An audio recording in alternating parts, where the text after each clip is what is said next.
Welcome to Joshua Davidson Therapy. I am Joshua.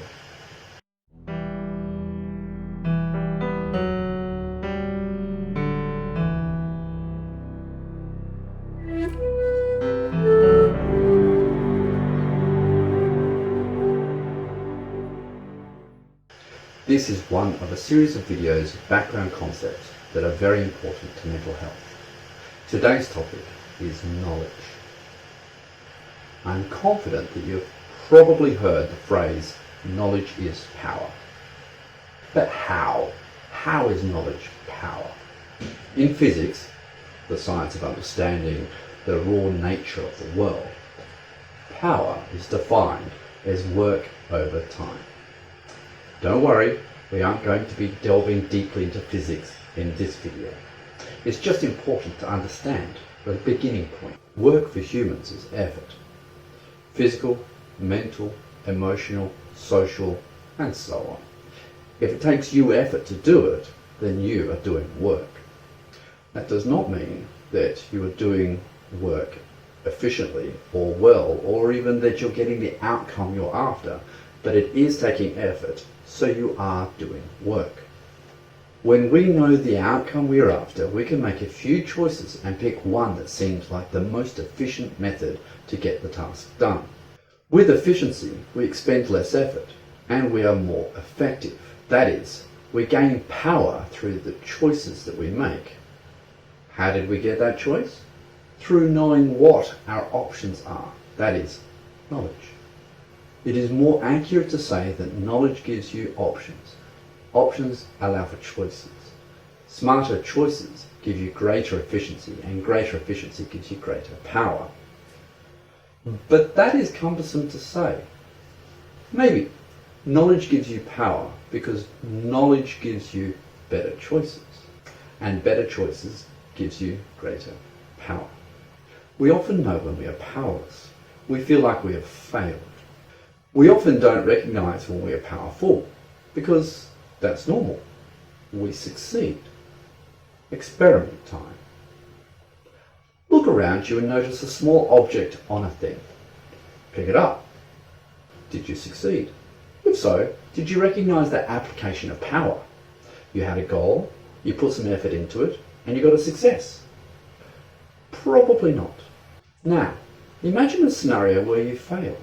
Perhaps the item is glued to the surface, or you have a physical condition where you can't move, or someone is stopping you.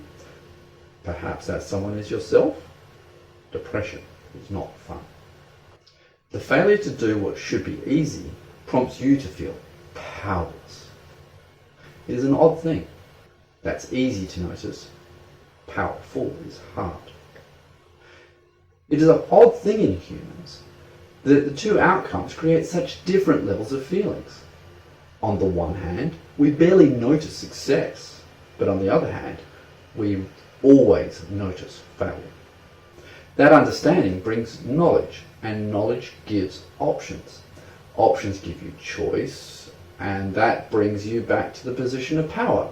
That is, you can get things done. A good deal of mental health is about knowledge. If you know what is going wrong, you can do something about it. Thought experiment time. Imagine there is a boulder. It's large, it's round, it's heavy.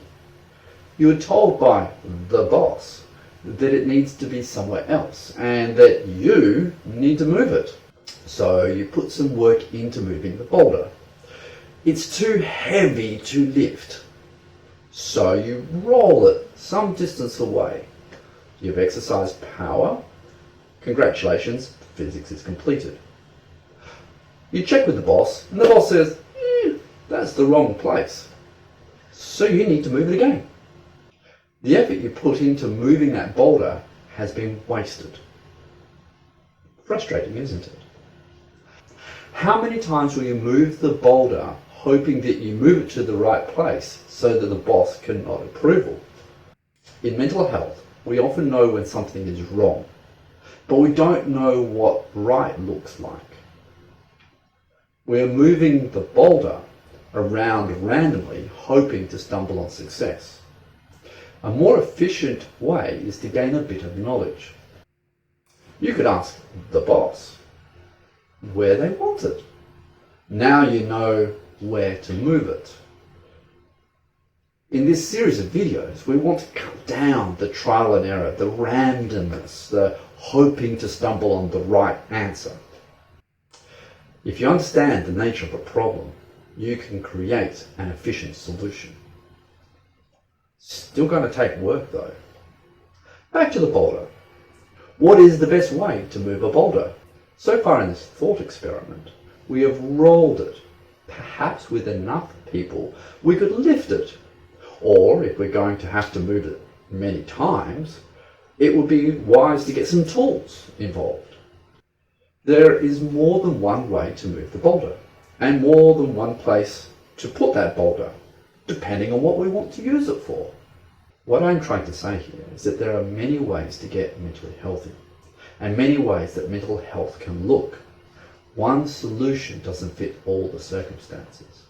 So while we want to cut down the trial and error of mental health, we need to acknowledge that each situation requires its own good solution. Knowledge of mental health does not require one outcome, but it can reduce randomly looking for your solution.